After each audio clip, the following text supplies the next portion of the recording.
حدیث میں آتا ہے رسول اللہ صلی اللہ علیہ وسلم نے فرمایا مومن فرما بردار اونٹ کی طرح ہوتا ہے، اسے جہاں لے جایا جائے وہ چل پڑتا ہے۔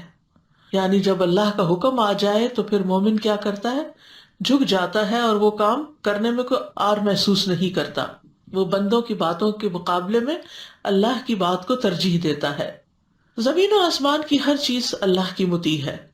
قرآن مجید میں آتا ہے وَلَهُ أَسْلَمَ مَنْ فِي السَّمَاوَاتِ وَالْأَرْضِ طَوْعًا وَكَرْهًا وَإِلَيْهِ يُرْجَعُونَ، آسمانوں اور زمین میں جو کچھ بھی ہے، خوشی اور ناخوشی، اسی کا فرما بردار ہے۔ فرشتے بھی اللہ کی اطاعت کر رہے ہیں۔ لا یعصون اللہ ما امرہم ویفعلون ما یؤمرون، سورۃ التحریم میں آتا ہے اللہ انہیں جو حکم دے وہ اس کی نافرمانی نہیں کرتے، اور وہی کچھ کرتے ہیں جو انہیں حکم دیا جاتا ہے۔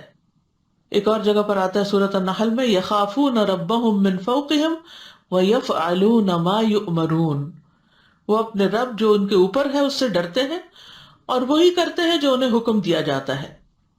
پھر رسولوں کو بھیجنے کا مقصد بھی کیا ہے کہ ان کی اطاعت کی جائے۔ وما ارسلنا من رسول الا لیطاع باذن اللہ،